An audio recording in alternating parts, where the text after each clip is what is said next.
Let me tell you a secret most people don't know. Artificial intelligence isn't new.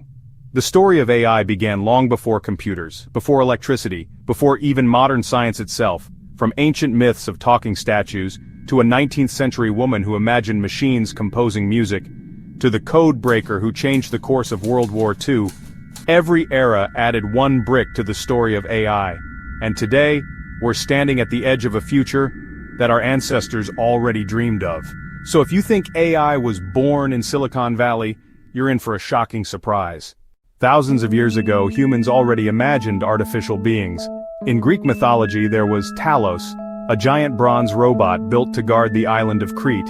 In Chinese legends, inventors crafted mechanical birds and wooden men that could walk. It sounds like fantasy, right? But here's the fascinating part. Every myth revealed a deep human obsession, the desire to create something that could act alive. So before AI was equations and circuits, it was mythology. A dream too big for its time but powerful enough to survive through history.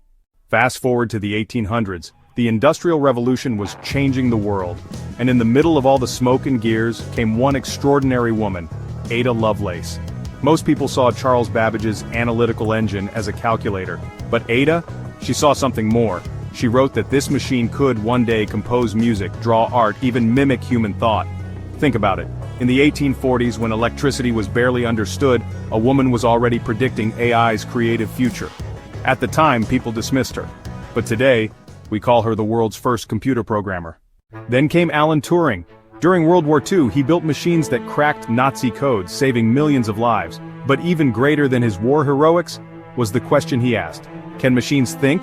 In 1950, he introduced the Turing test, a simple experiment. If a human talks to a machine and can't tell it apart from another human, does that mean the machine is intelligent? This wasn't just science, it was philosophy. It forced humanity to look in the mirror and wonder what intelligence even means. The official birth of AI came in 1956. A group of brilliant minds gathered at Dartmouth College. They boldly declared a new field, artificial intelligence. Their dream? Machines that could reason, learn, and solve problems like humans. In the early days, progress was slow. Computers were huge, clunky, and painfully weak, but the vision never died. Step by step, experiment by experiment, AI inched closer to life. Then came the moment that shook the world. 1997. A computer called Deep Blue faced Garry Kasparov, the greatest chess player alive. Everyone thought Kasparov would win. After all, chess was about intuition, creativity, human genius. But on May 11th, the unthinkable happened. The machine won. For the first time, humanity felt what it was like to lose against its own creation.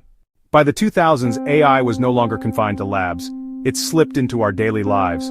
Google searches, Amazon recommendations, maps guiding your car, even the little voice in your phone saying, "How can I help you?" AI stopped being a distant dream. It became invisible, yet everywhere, helping us, watching us, shaping the way we live. And now, here we are, AI that writes poetry, paints pictures, diagnoses diseases better than doctors. Some call it progress, some call it danger, because for the first time in history, machines don't just follow instructions, they create.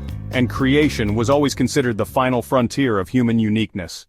So the history of AI isn't just a timeline of inventions, it's a mirror of human ambition, from myths carved in stone to codes cracked in war, to algorithms ruling our world today.